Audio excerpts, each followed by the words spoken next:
Hello everyone, welcome back and today we are going to discuss about the treasury and cash management. पहला unit हो चुका है, उसका unit number पहला unit बोलता हूँ, पहला लेक्चर उस पर हो चुका है जिसमें हमने 7 से 8 क्वेश्चंस देखे थे। क्या थे वो क्वेश्चंस, ध्यान देंगे। Explain the meaning of the term treasury management, क्या होता है ये हमने देखा। उसके बाद में की गोल्स क्या होते हैं ट्रेजरी मैनेजमेंट के। Briefly explain the functions of treasury management, उसमें हमने देखा था कि कैश मैनेज करना, करेंसी मैनेज करना, फंडिंग मैनेज करना, बैंकिंग हो गया, और उसके बाद में कॉर्पोरेट फाइनेंस, ये फंक्शंस है। उसके बाद हमने देखा what is the management of cash primarily concern with, main मुद्दे क्या होते हैं। सबसे पहले तो पैसा आना जाना, फिर cash flows within the firm, and then cash balances held at any point of time. What are the main objectives of cash management for the business was the next question. उसके बाद में हमने देखा कि cash in determining the amount of cash or liquidity, mention the basic consideration as outlined by Lord Keynes. So basic चीजें क्या देखनी पड़ती है, ट्रांजैक्शन की need, speculative needs, precautionary needs, and then we saw the question of write a short note on cash planning, also explain why cash planning is an important for an organization। एक basic सा question था जो मैंने आपके लिए छोड़ा था। अब बात करते हैं सर कैश बजट के, और इसके ऊपर ज़्यादा ध्यान देंगे आप। क्यों? लास्ट लेक्चर में जैसे मैंने कहा कि हाँ ठीक है, cash budget is going to be an important thing. एक सेकेंड में, कैश बजट क्योंकि इंपॉर्टेंट चीज़ होगी तो कैश बजट के लिए अलग से लेक्चर शुरू करेंगे। Now focus on this thing. Cash budget होता क्या है, कैश बजट बनाया कैसे जाता है, बनाया क्यों जाता है, उसके फ़ायदे क्या होते हैं, ये सारी चीज़ें आने वाले 4-5 क्वेश्चंस में हम डिस्कस करेंगे। 4-5 कुछ 6-7-8 क्वेश्चन रहेंगे उसके ऊपर में। एक एक करके चीज़ें पढ़ते हैं ताकि आपको जब आप क्वेश्चन सॉल्व करोगे तब आसानी जाएगी। ध्यान देंगे। Write a short note on cash budget. Cash budget is the most significant device to plan for and control cash receipts and payment. तो ये दो चीज़ें इंपॉर्टेंट है, मार्क करके रखो इसके अंदर में कि कैश बजट क्यों इंपॉर्टेंट है। कैश बजट बनाना एक तरह से हम जो डेली लाइफ में बजट बनाते हैं आपके घर में, आपको पता होगा क्योंकि आप स्टूडेंट हो तो आपको अभी तक ये एक्सपीरियंस नहीं आया होगा, लेकिन आपके घर में भी बजट्स बनते हैं कई सारे। इंडिया का बजट आता है, फाइनेंशियल बजट आता है, वैसे आपके हर एक के घर में बजट होता है कि हमारे पास में इतने रुपए हैं। जैसे मम्मी आपके इतने रुपए कमाती है जॉब से, आपके पापा इतने रुपए कमाते हैं, ठीक है, जॉब या बिजनेस से। तो साल महीने भर में हमारे पास में 1 लाख रुपए मान लो घर में आते हैं, तो 1 लाख रुपए से फिर खर्चे कैसे कैसे निकालना। यहाँ पे हम इतना खर्चा करेंगे, यहाँ पे इतना खर्चा करेंगे, यहाँ पे इतना पैसा जाएगा। हम क्या करते हैं कि पैसा आएगा कितना और पैसा जाएगा कहाँ कहाँ, ये सब चीज़ें एक जगह पे लिख लेते हैं, और उससे पता चलता है कि आपके पास में पहली चीज़ तो बैलेंस कितना रहेगा, दूसरी चीज़ कहाँ कहाँ पैसा लग रहा है ताकि आप ध्यान दे सको, कहीं पे अगर कम बचा सको पैसा तो वहाँ अपन एक्शन ले सके। कैश बजट के ये फायदे होते हैं। कैश बजट एक डिवाइस है, एक तरह का स्टेटमेंट है जिसमें आपको रिसिप्ट्स और पेमेंट बहुत ही अच्छी तरीके से दिखेंगे। आगे, this represent cash requirement of business during the budget period. On the basis of cash budget, firm can decide to invest surplus cash in the marketable securities and earn profit। अब आपका एक बार जब कैश बजट बन जाता है, late से आपके घर में कैश बजट बनता है तो 1 लाख रुपए आपके पास में कमाई होती है मम्मी और पापा की सैलरी से। उसके बाद में महीने भर में खर्चा आपने कितने होने हैं वो भी निकाल लिए, तो पता चला कि यार महीने भर में खर्चे 40,000 रुपए के हैं। सो 1 लाख आया और 40,000 गया, तो बचा कितना, 60,000 रुपए। ये 60,000 रुपए कहीं हम इन्वेस्ट कर सके, क्योंकि 60,000 रुपए एक्स्ट्रा बच गए बैंक अकाउंट में रखोगे तो कुछ नहीं मिलेगा। तो इससे आपको एक एक आइडिया मिलता है, कैश बजट से आपको एक आइडिया मिल गया, आपको एक सॉल्यूशन मिल गया कि सर हमारे पास में कुछ सरप्लस कैश पेंडिंग है, बचा हुआ है, ये पैसा हम कहीं इन्वेस्ट करके और पैसा कमा सकते हैं उसके ऊपर में। So let's say for an example 60,000 रुपए आपने 12% से कहीं पे इन्वेस्ट किए। अगर आप 60,000 रुपए 12% से इन्वेस्ट करते हैं तो आप उस पर साल भर में कितना परसेंट इंटरेस्ट कमा सकते हैं पता है, 7,200 रुपए। और महीने भर के आपके पास में 600 रुपए, यानी हर महीने 600 रुपए की एक्स्ट्रा अर्निंग आपकी शुरू हो जाएगी। This is what is going to be a benefit of the cash budget. आगे देखो, उसके बाद में कि पर्पस ऑफ कैश बजट क्या है, what are the different purposes of cash budget.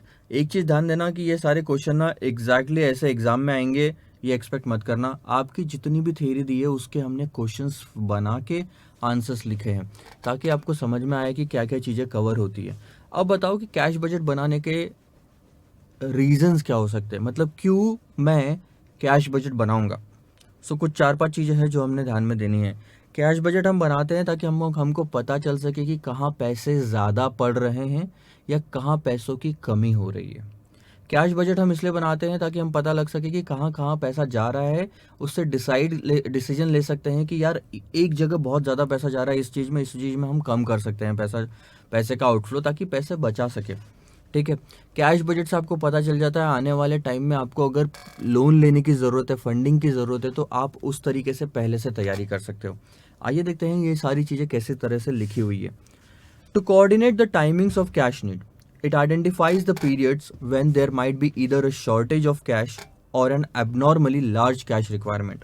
आपको ये बता देता है कि कौन से टाइम पे आपके पास में कैश की कमी होगी या फिर आपके पास में कैश की बहुत ज़्यादा रिक्वायरमेंट होगी। उसके बाद में आपको ये भी बताता है कि आपके पास में कहाँ पे एक्सेस कैश पड़ी रहेगी। आपको ये भी बताता है कि it enables the firm which has sufficient cash to take advantage like cash discounts on its accounts payable.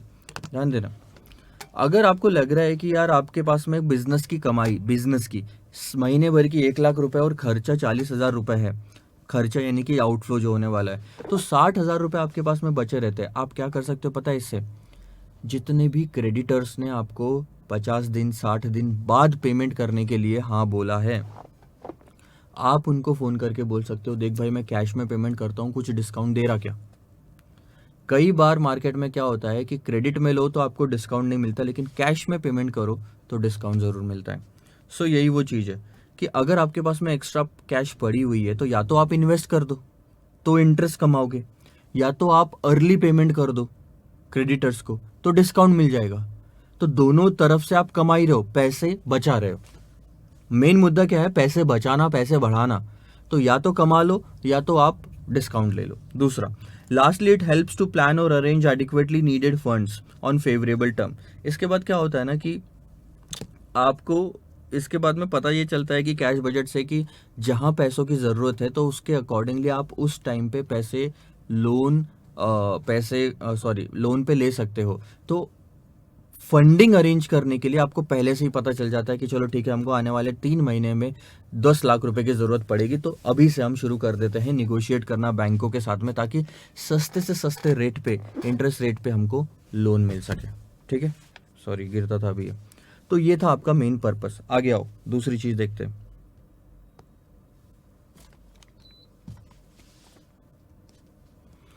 Main components of cash budget क्या है, ध्यान देना।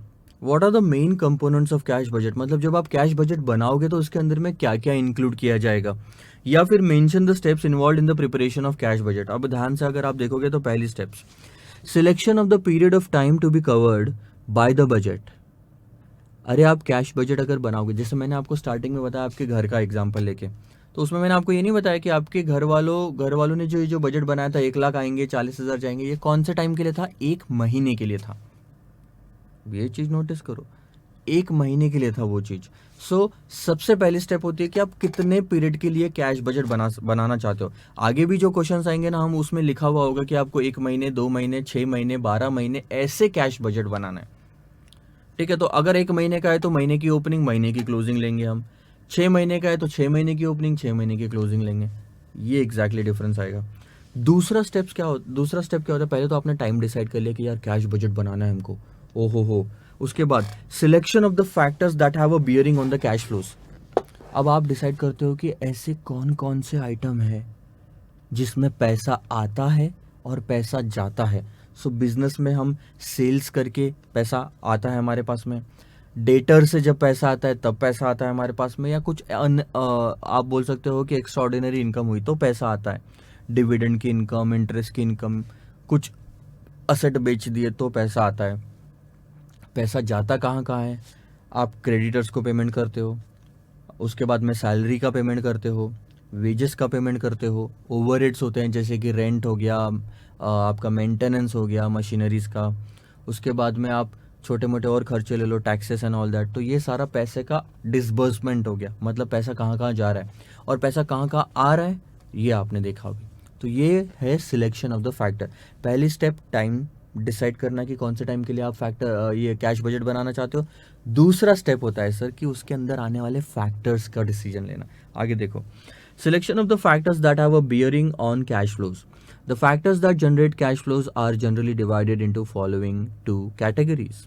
पहला, operating cash flows generated by operations of the firm, जैसे कि sales करके या debtor से पैसा जब आता है तो। दूसरा, फाइनेंशियल कैश फ्लोज, जैसे कि cash flows generated by financial activities of the firm, जैसे कि आपने लोन लिया तो पैसा आया, कैश इनफ्लो। आपने इक्विटी शेयर रेज किए तो पैसा आया।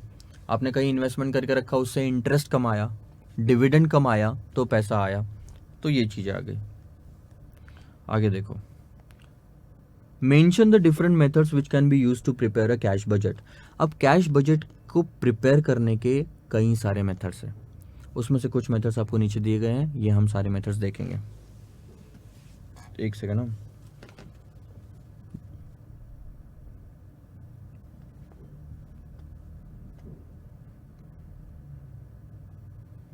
ध्यान दो कि क्या क्या मेथड है। सबसे पहले सर बहुत ही आसान method, receipts and payment method. मतलब कैश बजट जब आप बनाते हो तो उसमें एक काम करो, जितना भी जगह से पैसा आ रहा है वो रिसिप्ट लिख लिया, उसके नीचे टोटल कर लिया, उसके नीचे पेमेंट दिखा दो, जितने भी जगह आपका पैसा जा रहा है वो पेमेंट्स में आ जाएगा। तो रिसिप्ट्स और पेमेंट्स मेथड बहुत ही सिंपल, अभी तक जो मैं आपको बता रहा था एक बार पढ़ लेते हैं। In this method, all the expected receipts and payments for the budget period are considered. अब ये सर एक्चुअल में कैसे किया जाता है ये हम आगे देखेंगे, आपको फॉर्मेट भी दिया है और उसके बाद में प्रैक्टिकल क्वेश्चंस जब सॉल्व करेंगे तब आपको उस पर और क्लैरिटी आएगी। सो अभी बस एक बेसिक अंडरस्टैंडिंग लेके चलो। सबसे पहले तो सर सारे पेमेंट्स और रिसिप्ट्स लेंगे, उसके बाद all the cash inflows and outflows of all functional budget including capital expenditure budgets are to be considered. सबसे पहले तो आप रिसिप्ट्स एंड पेमेंट्स ले लोगे ऑपरेशन से लेके, उसके बाद में आप फंक्शनल कैपिटल के खर्चे अगर कुछ होंगे तो वो भी कंसिडर करोगे। जैसे आपने फिक्स्ड एसेट खरीदा, मशीनरी खरीदी, कार खरीदा, कहीं पे लैंड खरीदा, कहीं पे बिल्डिंग बनाई, यहाँ सब जगह पे आपके पैसे जा रहे हैं तो ये भी आपको कंसिडर करना है। आप ये सब चीज़ें बेच रहे हो, फिक्स्ड एसेट्स बेच रहे हो तो पैसा आ रहा है तो भी कंसिडर करना, क्योंकि रिसिप्ट और पेमेंट सारा लेना है। एक्रूअल्स एंड एडजस्टमेंट, ध्यान देना, एक्रूअल जब होता है ना, जैसे कि आपके साल के अंत में आपने माल बेचा, आप जब माल बेचते हो कस्टमर को क्रेडिट पे तो आप एंट्री क्या मारोगे, debtors account debit 1 lakh rupees to sales 1 lakh rupees. अब आप एक्चुअली में बताओ, this is called as accrual. Accrue हो गया, उसको जैसे ही माल बेचा उससे पैसा लेना बनता है, एक्रू हो गया, आपने एंट्री मार ली, इनकम ले ली, लेकिन क्या सही में पैसा आया? क्या नहीं आया। एक्रूअल ऐसी चीज है जिसमें कैश इनफ्लो नहीं होता, इसको इग्नोर करना है या इसको वापस एडजस्ट करना है, मतलब इसको कंसिडर हमने नहीं करना है।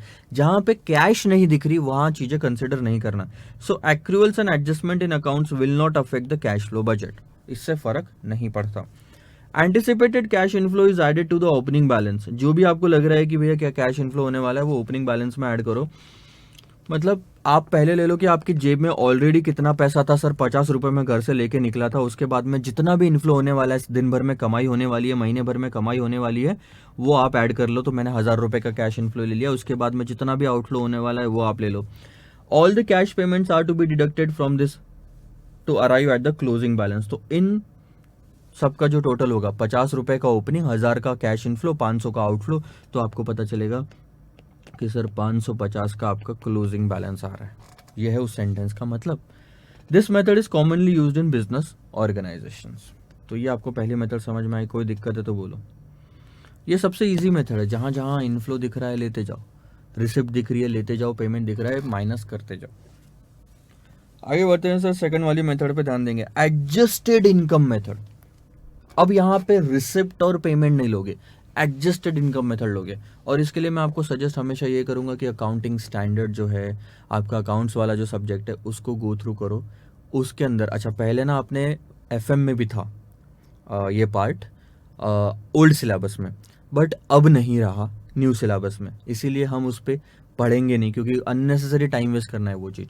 बट मैं आपको सजेस्ट करूंगा कि आप गो थ्रू करें कौन सा आपका cash flow statement, fund flow statement वाला जो अकाउंटिंग स्टैंडर्ड में है वो गो थ्रू करें, क्योंकि वो है इनकम मेथड। उसके अंदर में 2 मेथड होती है।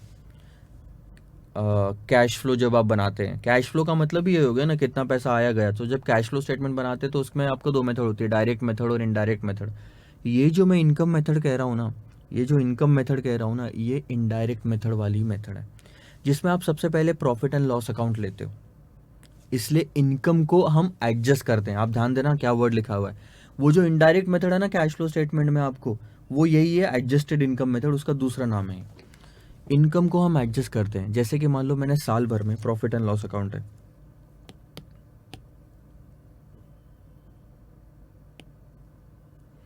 आप ये ले लो, ठीक है। अब साल भर में आपका ट्रेडिंग पीएनएल अकाउंट है, यहाँ ग्रॉस प्रॉफिट आता है, सेल्स आता है, कॉस्ट ऑफ गुड सोल्ड आता है, ये ग्रॉस प्रॉफिट यहाँ लेते हो, रफ ले रहे हैं, ठीक है। नेट प्रॉफिट आता है लेट से 100 रुपये। अब आपने साल भर में नेट 100 रुपये कमाए, तो क्या आप बोल सकते हो सर ये आपका कैश फ्लो स्टेटमेंट है? आप नेट प्रॉफिट ले लोगे 100 रुपये, तो क्या बोल सकते हो 100 रुपये की इनकम हुई? नहीं। क्यों?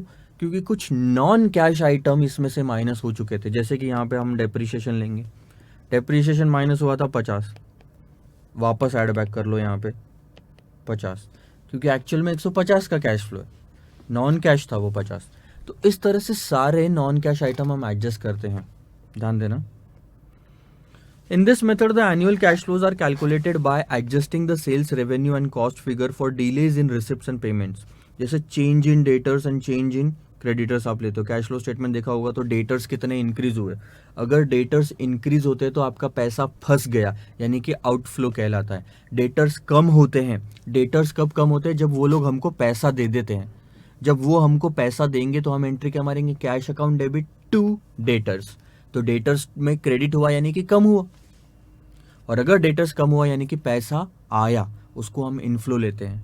So increase in debtor, decrease in debtor. अब बताओ, इंक्रीज इन क्रेडिटर है तो हम इनफ्लो लेते हैं, डिक्रीज इन क्रेडिटर है तो हम पेमेंट लेते हैं। क्रेडिटर में कमी हुई इसका मतलब हमने पेमेंट कर दिया उनको, तो आउटफ्लो लेते हैं। सो ये इसी के लिए change in debtors and creditors लिखा हुआ है। ये भी हम लेते थे कैश फ्लो स्टेटमेंट में, अगर आपको याद होगा तो। ये चीज़ आपको तभी समझ में आएगी जब आपने एक तरह से अच्छे से कैश फ्लो स्टेटमेंट किया हुआ हो। उसके बाद एडजस्टेड बैलेंस शीट मेथड देखो, हमको जो सबसे ज़्यादा काम आने वाली है आगे, वो है आपकी रिसिप्ट्स एंड पेमेंट मेथड। इस पे मैं और डिस्कशन करूँगा, बाकी सब बहुत सारी चीज़ें आपको सिर्फ ज़्यादातर आपको बस थ्योरी के पर्पज़ के लिए, एक आध कुछ चीज़ें हुई तो वो हम आगे डिस्कस करेंगे। In this method the budgeted balance sheet is predicted by, ध्यान देना। अब आप इसमें क्या करते हो? आगे का बजट बना रहे हो, तो जो बैलेंस शीट है वो तो आगे की आपको पता नहीं होगी, इसीलिए क्या किया जाता है? बजटेड बैलेंस शीट को प्रेडिक्ट किया जाता है कि क्या हो सकती है हमारी आने वाली बैलेंस शीट। और ये कैसे प्रेडिक्ट किया जाता है पता है? देखो, मान लो आपके पास में ये बैलेंस शीट है, यहाँ पे फिक्स्ड एसेट्स है 50 लाख के, और ये आपका पीएनएल अकाउंट है, यहाँ पे आपका सेल्स था मान लो 1000 लाख का, ठीक है। ये 50 लाख, ये 1000 लाख। एक सेकेंड, हाँ।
तो ध्यान दो, अब आपको अगर दिख रहा होगा यहाँ पे, तो सर आप करंट असेट्स ले लो, करंट असेट्स है आपके 30 लाख के।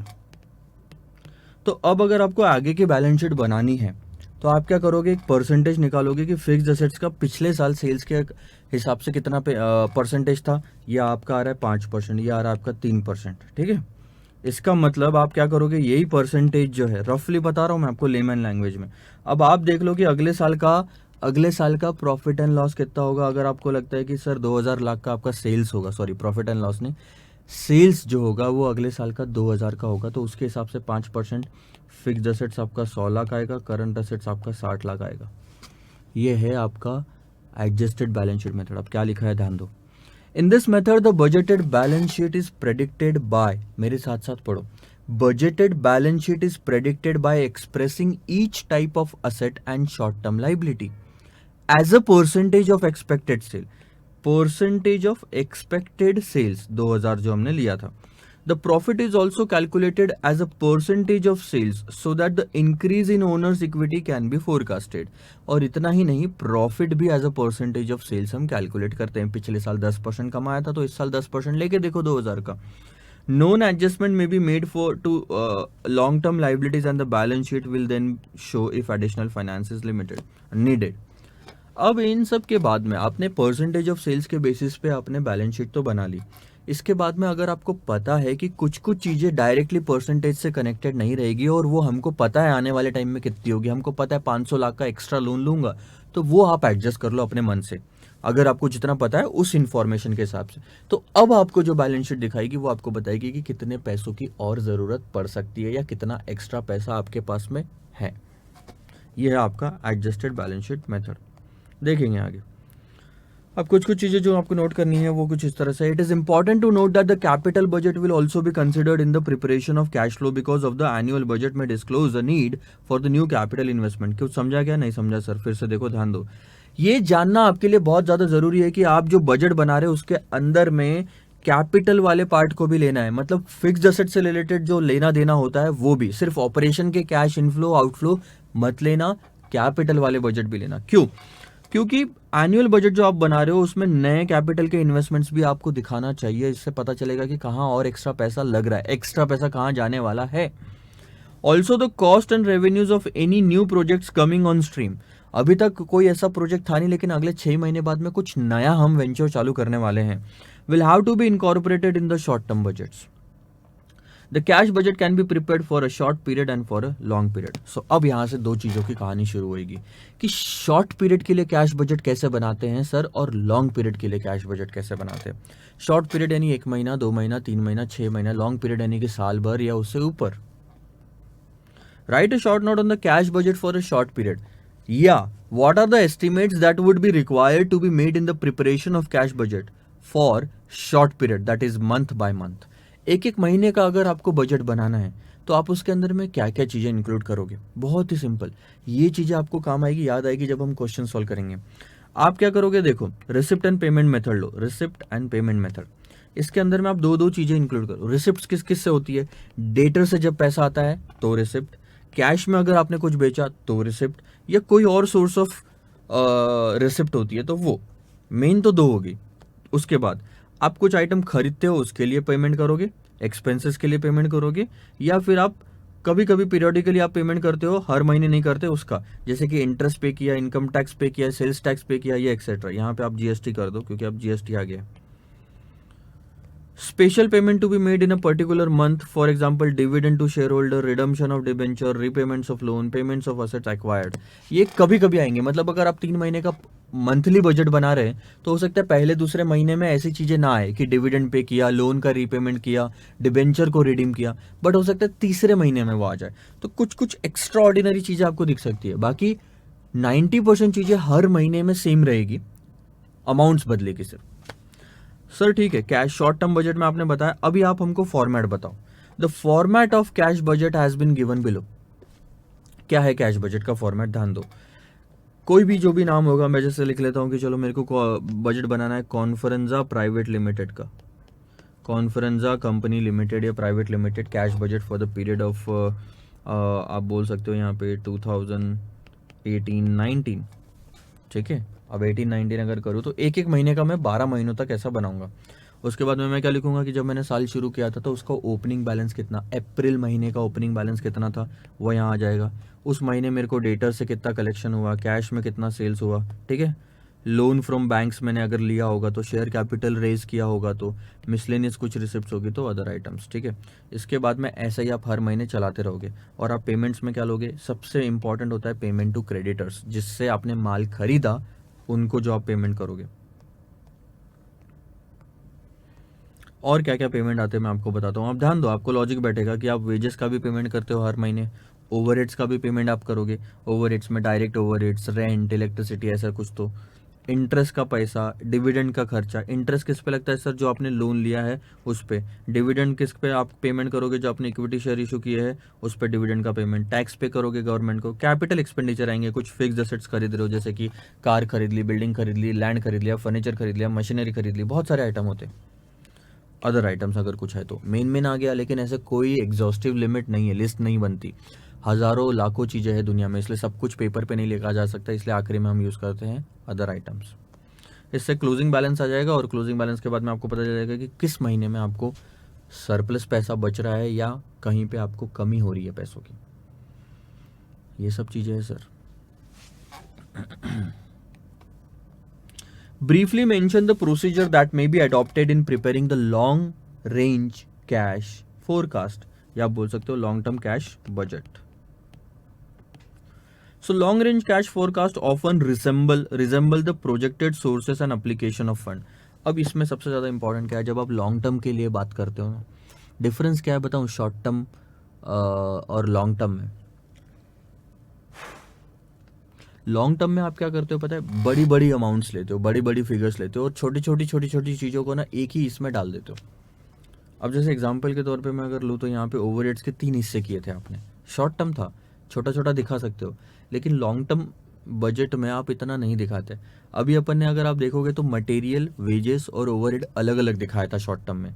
लॉन्ग टर्म बजट बनाओगे तो आप सीधा लिखोगे कि भैया आपका परचेसेस या कॉस्ट ऑफ गुड्स सोल्ड कितना था, उसके लिए कितना खर्चा किया, प्रोडक्शन के लिए कितना खर्चा किया। एक चीज़ें नहीं दिखाते आप, बड़ी बड़ी चीज़ें दिखाते हो। तो आप उसमें दिखाते हो कि रिसिप्ट्स की जगह आप दिखाते हो सोर्सेस क्या थे जहां से पैसा आया, और एप्लीकेशन क्या है जहां पे पैसा लगा।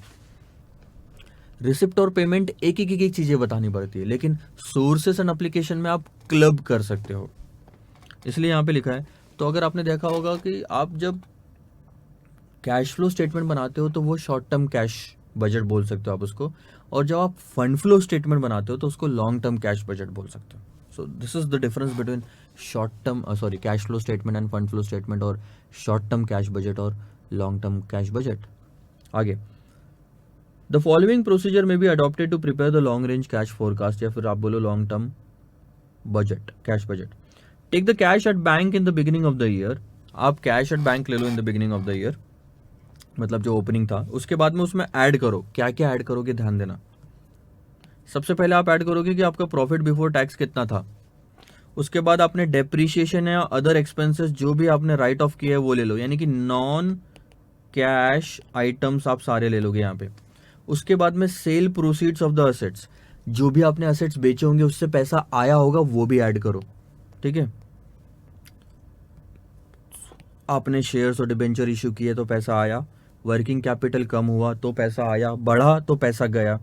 इधर आपने डिविडेंड पेमेंट किया, असेट आपने परचेज किए, टैक्सेस पे किए, डिबेंचर आपने रिडीम किए, या फिर इंक्रीज इन वर्किंग कैपिटल, तो पैसा जाता है। डिबेंचर रिडीम करते हो, वापस देते हो तो पैसा जाता है। ये सारी चीज़ें इसमें कवर होती है। 2 मिनट का टाइम दो आप, मैं आपके क्वेश्चन नंबर 15 से आगे बढ़ते हैं, ठीक है।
डन दो सर।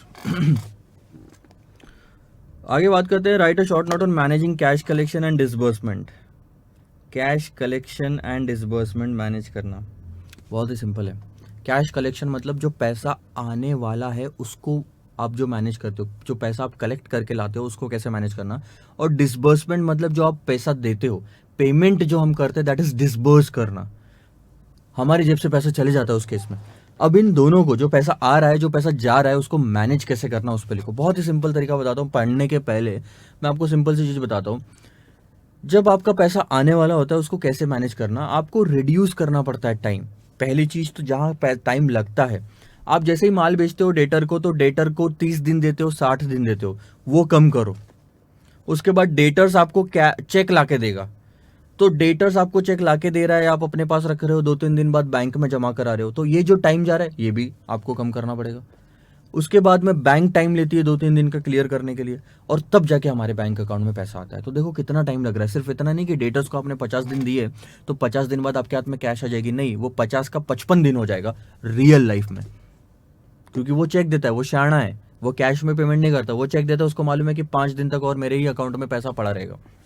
आगे देखो, मैं आपको यही चीजें समझाता हूँ।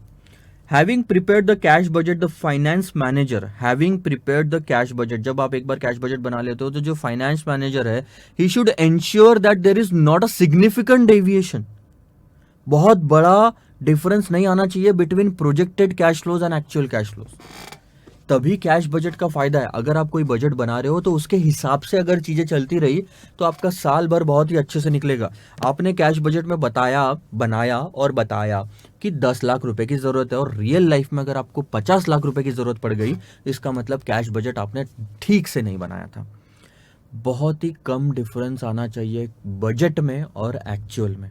अभी आपको कॉस्टिंग में पता चलेगा, जो बजटिंग और आप बजट फिगर और एक्चुअल फिगर्स लेते हो वहाँ पे। तो बोलने का मतलब सर बहुत ही सिंपल है, बहुत ही सिंपल है। बजट में और एक्चुअल में कम डिफरेंस होना चाहिए, तब आपको पता चलेगा कि हाँ यार ठीक है, मतलब हम लोगों ने बराबर प्लानिंग की। आगे देखो, to achieve this the cash management efficiency has to be improved through a proper control of cash collection and disbursement. अभी तक टॉपिक चालू नहीं हुआ, जो क्वेश्चन है अब चालू होगा। The twin objective in managing the cash flow should be accelerate cash collection as much as possible. जो कलेक्शन है उसको उसमें स्पीड लाओ, जल्द से जल्द कलेक्ट करो, जहां जहां गैप आ रही है, जहां पे डिले हो रहा है उसको खत्म करो, रोको। नीचे डेसेलरेट और डीले कैश डिसबर्समेंट, बेसिकली जो कैश का पेमेंट है वो डीले करते जाओ, कलेक्शन जल्दी लेते जाओ।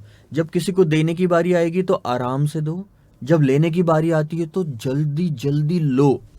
इससे आपका कैश कलेक्शन या कैश मैनेजमेंट बहुत अच्छा होता है। यानी कि आप दोनों तरफ से ये इंश्योर कर रहे हो कि आपके पास पैसा ज्यादा टाइम तक पड़ा रहे, जिससे आप इंटरेस्ट ज्यादा कमा सको या कोई और कैश का इस्तेमाल कर सको इसकी वजह से। इसी पे 2-3 चीजें आगे हैं, ध्यान देना। How can a firm conserve cash and reduce it's cash requirement, किस तरह से कोई भी कंपनी कैश को कंजर्व कर पाएगी, मतलब अपने पास रिटेन कर पाएगी, और उसकी कैश की रिक्वायरमेंट कम हो जाएगी। क्योंकि जितना ज्यादा आप अपने पास में पैसा रखोगे उतना बाहर से लोन लेने में आपको कमी आएगी, मतलब बाहर से कम लोन लेना पड़ेगा। नीचे देखो, a firm can conserve cash and reduce it's cash requirement if it can, अगर वो ये नीचे दी गई चीजें कर लेता है तो आपकी कैश की मार्केट से रिक्वायरमेंट कम हो जाएगी। तो अननेसेसरी लोन लेने की जरूरत नहीं, किसी से उधार लेने की जरूरत नहीं, किसी पे डिपेंडेंट रहने की जरूरत नहीं, किसी को पैसा देने की जरूरत नहीं। आगे देखो, speed up it's cash collection bye issuing invoices quickly. आपने डेटर्स को माल बेच दिया, तुरंत इनवॉइस दो, ऑटोमेटिक हो तो बहुत ही अच्छी बात है। आप अगर 2-3 दिन इनवॉइस देने में लगाओगे, वहां से 60 दिन वो क्रेडिट लेने में लगाएगा। उसके बाद में क्या होता है ध्यान दो, जनरली मेरे साथ में भी ये होता है कि अगर मैं कोई माल खरीद लूँ तो मैं उसका तब तक पेमेंट नहीं करता जब तक मेरे को उसका बिल नहीं मिल जाता। और सामने वाला अगर बिल देने में देरी कर रहा है तो उसका नुकसान है, क्योंकि मैं तो जैसी बिल आएगा मैं उसको दे दूंगा पैसा, लेकिन मेरे पास बिल ही नहीं आया तो उतने दिनों तक, 5 दिन मान लो मेरे पास ही पैसा पड़ रहा है, उस 5 दिन तक मैंने इंटरेस्ट उस पर कमाया। By reducing the time lag between which customers pay bill and the cheque is collected and funds become available for the firm's use. By reducing the time lag between, ध्यान देना, पहला तो हो गया कि इनवॉइस जल्दी रेज करो, उसके बाद between which the customer pays the bill and cheque is collected. Customer क्या करता है, कस्टमर को इनवॉइस जब दे दिया तो कस्टमर अब आपको चेक दे देगा। अगर कस्टमर आपको चेक दे रहा है, तो आप उसको क्या अपने ऑफिस में रखते हो, एंट्री मारते हो, दूसरे दिन डिपॉजिट या तीसरे दिन बैंक में डिपॉजिट करते हो, बैंक टाइम लेता है क्लियर करने में 2-3 दिन, तो ये सारी प्रोसीजर में 5 दिन का तकरीबन आपको नुकसान होता है इंटरेस्ट का। अब अगर आप 5 दिन का आपको नुकसान होता है और इस तरह से 100 लाख रुपए या 1000 लाख रुपए का लेना देना होता है, इनकम नहीं बोल रहा हूँ, लेना देना होता है साल भर में, तो 1000 लाख पे आप 10% साल भर में 100 लाख कमा सकते थे, डिवाइडेड बाय 365, एक दिन का 0.27 लाख इंटू 5, यानी कि तकरीबन आपका 2 लाख रुपए का नुकसान होता है इससे। 2 लाख रुपए का नुकसान, बहुत बड़ा फिगर आ जाता है ये। तो मेरा बस बोलना यही है कि ऐसा करो। अब ये थियोरटिकल है थोड़ा ज़्यादा, अगर आपको प्रैक्टिकल बताऊं तो आज की डेट में तुरंत कैश में पेमेंट होता है। गूगल पे आ गया, NEFT आ गया, RTGS आ गया, IMPS आ गया, तो चेक से जो ट्रांजैक्शन है वो बहुत कम हो गए। अब बहुत सारे लोग ऐसे हैं जो चेक से पैसा लेते ही नहीं है, वो क्लियर कट बोल देते हैं कि चेक से नहीं होना, क्योंकि आप चेक दोगे हमारे पास पड़ा रहेगा, हमको अननेसेसरी बैंक जाके जमा कराना, उसके बाद बैंक भी क्रेडिट आपका टाइम लेती है पैसे को क्रेडिट करने में। सो ये होना ही नहीं, सीधा ऑनलाइन ट्रांसफर कर भाई, तू कहानी खत्म कर। आगे, in order to speed up cash collection, next question ध्यान दो। In order to speed up cash collection and reduce float time, a firm can use decentralized collection system. What are the components of decentralized cash collection system? Briefly explain them. या mention करो different method which we can use to accelerate cash. अब float time क्या होता है? सबसे पहले तो पहले लाइन में आखिरी में अगर आप देखोगे तो float time क्या होता है? सर float time का मतलब होता है कि जब कैश के पेमेंट में कहीं पैसा जब फंसा हुआ होता है, जैसे जैसे ही आपने डेटर्स को पैसा दिया, अब डेटर्स ने आपने उसको जो इनवॉइस देने में 2 दिन का समय लगाया, आप तुरंत भी इनवॉइस दे सकते थे, लेकिन आप ही लेजी हो गए, आपको दूसरे काम आ गए, तो आपने 2 दिन का समय लगाया उसको इनवॉइस देने में, तो ये 2 दिन का फ्लोट टाइम हो गया। सामने वाले ने हमको चेक दिया, डेटर है, पैसा तो देगा ना हमको, तो उसने हमको चेक दिया, हमने अपने ऑफिस में रख लिया, 1 दिन तक वहीं पड़ा, हमारा अकाउंटेंट सो रहा है, दूसरे काम कर रहा है, 2 दिन तक आपका वो चेक आपके ड्रॉवर में पड़ा रहा। आप बैंक में जमा करा देते तो अब तक क्लियर हो जाता, लेकिन 2 दिन का आपको नुकसान हो गया इंटरेस्ट का। तो 2 दिन का again is a float time, तो जहां पैसा फंसा होता है। आगे आएगी इसकी डेफिनेशन। अभी हमको क्या बताना है कि कैश को स्पीड अप करने के क्या क्या तरीके होते हैं। पहली चीज, कॉन्सेंट्रेशन बैंकिंग। कॉन्सेंट्रेशन बैंकिंग क्या होता है? इन कॉन्सेंट्रेशन बैंकिंग द कंपनी, अब देखो 2 तरीके बता दो। कॉन्सेंट्रेशन बैंकिंग एक होता है, दूसरा होता है lock box system. Lock box system, concentration banking में क्या होता है सर कि एक जो कंपनी अब जहां जहां माल बेच रही है, जैसे मैं अगर 100 सिटीज में माल बेच रहा हूं तो मैं 100 सिटीज में अपने ना यूनिट बिठा दूंगा। मेरा अगर कंटिन्यूस माल बेचना है इन 100 सिटीज में, तो 100 सिटीज में अपने यूनिट बिठा दूंगा जहां पे डेटर्स आके पेमेंट कर सकते हैं। अब सोचो, डेटर्स मुझ तक अगर चेक भिजवाएंगे तो टाइम लगेगा। मेरी तो हेड ऑफिस है, हेड ऑफिस मेरा दिल्ली में है। अब पूरे इंडिया से 100 सिटीज से अगर हेड ऑफिस में चेक आ रहे हैं और उसके बाद मैं एंट्री कर रहा हूँ, तो पहले तो कुरियर से आने में टाइम, दूसरा मेरे यहाँ अकाउंटिंग होने में टाइम, तीसरा मैं फिर जमा कराऊंगा और फिर उसके में क्लियरिंग में टाइम होएगा।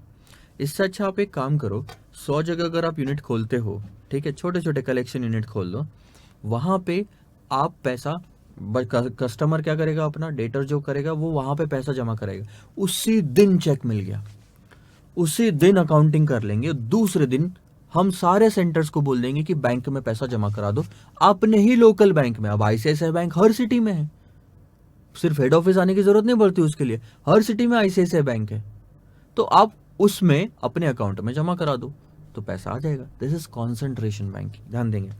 इन concentration banking the company establishes a number of strategic collection centres in different region. Number of collection centres अलग अलग रीजन में बिठाए जाएंगे instead of single collection at the head office. Head office में single collection system रखने के बजाय आप अलग अलग जगह रखो। This system reduces the period between the time a customer mails in his remittances and the time when they become spendable funds within the company. इससे क्या होता है ना कि कस्टमर का पैसा देना और हम तक वो कैश में अवेलेबल होना में जो टाइम गैप है वो कम हो जाएगा। अदरवाइज टाइम गैप बढ़ रहा था, उसने दे दिया 10 तारीख को, 3 दिन लगे मेरे को कुरियर पहुंचने में, 13, मेरे यहाँ पे एक दिन पड़ा रहा 14, उसके बाद बैंक में गया आपका 15, ठीक है, 15 से लेके 3 दिन और मान लो 18 तारीख तक आपके अकाउंट में पैसा आएगा, जो उसने 10 तारीख को छोड़ दिया था। 10 से लेके 18, 8 दिन का नुकसान है आपका। ये कम करना है तो कॉन्सेंट्रेशन बैंकिंग कैसे सर? 10 तारीख को ही सामने वाले ने अपने सेंटर में उसी सिटी में जमा करा दिया, 10 तारीख को ही एंट्री हो गई, 11 तारीख को बैंक में जमा, 12, 13, 14 तारीख को आपके अकाउंट में पैसा आ गया। जो 18 तारीख को आ रहा था वो 14 तारीख को आ गया। सोचो, 4 दिन का आपने बचा लिया कॉन्सेंट्रेशन बैंकिंग से। Payment received by the different collection centres are deposited, जो भी डिफरेंट कलेक्शन सेंटर्स है ये डिपॉजिट करते हैं with the respective local banks, which in turn transfer all the surplus fund to the concentration bank of the head office. अब हर ICICI bank का जो ब्रांच होगा हर एक सिटी में, वो अपने हेड ऑफिस में ये पैसा ट्रांसफर करेगा। The concentration bank with which the company has its major bank account is generally located at the headquarters। तो जो कॉन्सेंट्रेशन बैंक की हम बात कर रहे हैं, वो जहां पे मेरा हेड ऑफिस है वहीं में आईसीआईसीआई बैंक में कॉन्सेंट्रेशन अकाउंट या कॉन्सेंट्रेशन बैंक में वो कहलाएगी वहां की, जिसमें सारे लोग वहां पे पैसा ट्रांसफर करेंगे। ये एक इंपॉर्टेंट है और पॉपुलर वे है आपका फ्लोट साइज कम करने का। ये एक हो गया मेथड। लास्ट मेथड देखो इस लेक्चर में, lock box system. Lock box system is more efficient, या आपका और टाइम अगर आपको कम करना है, कॉन्सेंट्रेशन में भी देखो 10 से 14 हो रहा था, 10 तारीख से 14 तारीख हो रही थी ना कॉन्सेंट्रेशन बैंकिंग में, लेकिन और 1-2 दिन से आप ये पैसा या टाइम जो फ्लोट है कम कर सकते हो, वो है लॉक बॉक्स सिस्टम। अब इसमें क्या होता है, instead of setting up collection centre, आप सोचो 100 सिटी में अगर आप माल बेच रहे हो तो 100 सेंटर ओपन करना फिजिबल है क्या? वहाँ लोग कौन बिठाओगे आप? सैलरी, खर्चे, रेंट और ये सब चीज़ें होगी। इंस्टेड ऑफ दैट आप एक काम करो, आप अपने हर सिटी में बैंक की तरफ से, पोस्ट ऑफिस बैंक की तरफ से एक लॉकर रेंट पे ले लो। ले लिया, अब हर कस्टमर को बोलो कि हमारे सेंटर पे नहीं है, अब सेंटर तो है नहीं, आप सीधा जाके चेक जमा कराओ पोस्ट ऑफिस के लॉकर में, सीधा जाके, और आप अपने आईसीआईसीआई बैंक को अपने हेडक्वार्टर पे जो है वहाँ पे इंस्ट्रक्शन दे दो कि ये हमारे 100 सेंटर है, ये 100 सेंटर में 100 सेंटर यानी कि 100 आपके पोस्ट ऑफिस के लॉकर है, रेंट पे लेना पड़ेगा, रेंट पे करना पड़ेगा। तो यहाँ से आईसीआईसीआई बैंक को बोलो कि यहाँ से आपके हर यूनिट वाले, ब्रांच वाले जाके चेक निकाल सकते हैं, ये अथॉरिटी मैं आपको दे रहा हूँ। क्या होगा ध्यान दो, 10 तारीख को अब सीधा पोस्ट ऑफिस के लॉकर में वो चेक जाएगा, और बैंक वाले दिन में एक बार आके ये चेक निकाल के लेके जाएंगे। सो 10 तारीख की शाम को मान के चलते हैं सारा का सारा चेक निकाल के लेके चले गए। 11 तारीख को प्रोसेसिंग हुई, 12 और 13 तारीख को मैक्सिमम आपके पास में पैसा आ जाएगा। एक दिन आपने और बचा लिया लॉक बॉक्स सिस्टम से। ज़्यादा फर्क नहीं, अब एकदम कम नहीं हो सकता ना, धीरे धीरे होगा। अब 14 का आप बोलोगे सर एक ही दिन कर दो तो डिफिकल्ट है। तो ये जो चेक सिस्टम में चलता है।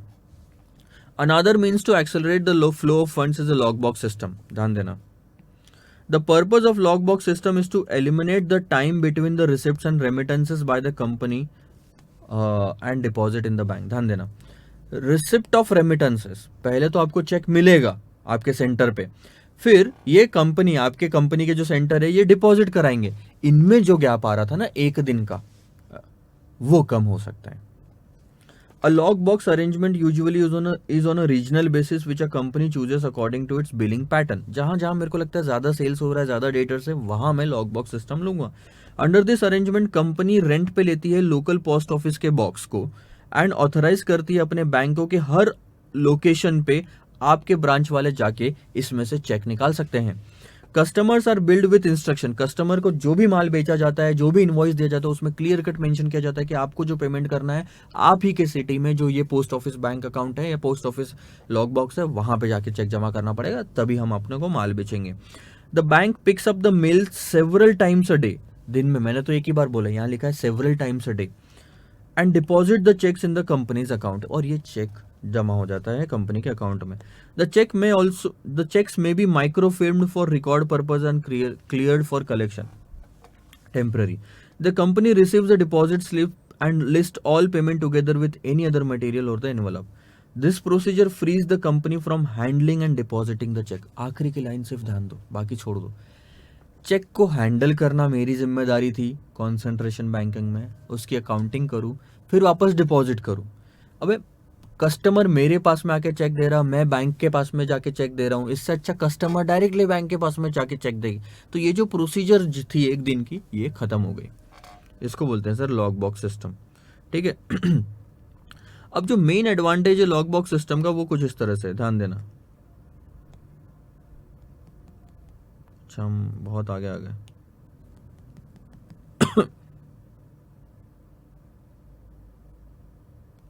One second.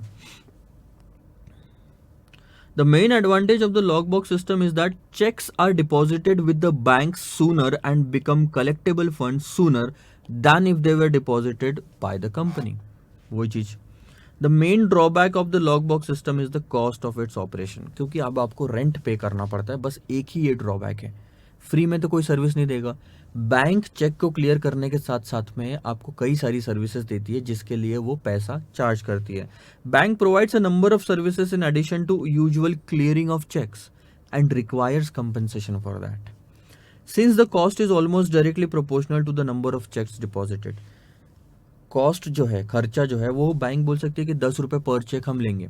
तो ऐसे टाइम पे आपको ये जो सिस्टम है ये तभी बेनिफिशियल होगा जब आपकी एक चेक की वैल्यू ज़्यादा होगी। अब किसी ने अगर 50 रुपये का चेक डाल दिया तो उसके लिए 10 रुपये तो प्रोसेसिंग कॉस्ट लग जाएगी उसको, वो नहीं आपको बेनिफिशियल होगा। So lock box arrangements are usually not profitable if the average remittance is small. Average remittance small नहीं होना चाहिए। The appropriate rule for deciding whether or not to use a logbox system or for that matter concentration banking। अब दोनों के लिए बात बताता हूँ, ये छोड़ दो, मैं खुद ही पढ़ के सुनाता हूँ। दोनों में से कौन सी मेथड यूज़ करना, लॉगबॉक्स सिस्टम या कॉन्सेंट्रेशन बैंकिंग, ये डिपेंड करता है कि कॉन्सेंट्रेशन बैंकिंग मेथड यूज़ करने से आपको फ़ायदा कितना हो रहा है, रुपीज़ में निकाल लो, और खर्चा कितना हो रहा है। कॉस्ट बेनिफिट एनालिसिस बोलते हैं इसे। लॉक बॉक्स सिस्टम यूज करने से रेंट में खर्चा कितना जा रहा है और उससे जो दिन कम लग रहे हैं आपके, उसमें एक्स्ट्रा इनकम कितनी हो सकती है उस पैसे को यूज करके। तो बेनिफिट और कॉस्ट ये देखो, अगर बेनिफिट ज्यादा है तो वो चीज यूज करो, अदरवाइज मत करो। बहुत ही सिंपल सा सॉल्यूशन है इस चीज का कि कौन सी मेथड यूज करनी चाहिए। इसके साथ साथ क्वेश्चन नंबर 17 खत्म हुआ। थोड़ा सा फ्लोट से रिलेटेड जो है वो अगले लेक्चर में हम देखते हैं। सो क्वेश्चन नंबर 17 तक ही रोकते हैं इस लेक्चर में। थोड़ा बहुत मैं ब्रेकफास्ट वगैरह करके आता हूँ, तुरंत चालू करेंगे 5-10 मिनट में, लेकिन नेक्स्ट लेक्चर में। Bye bye.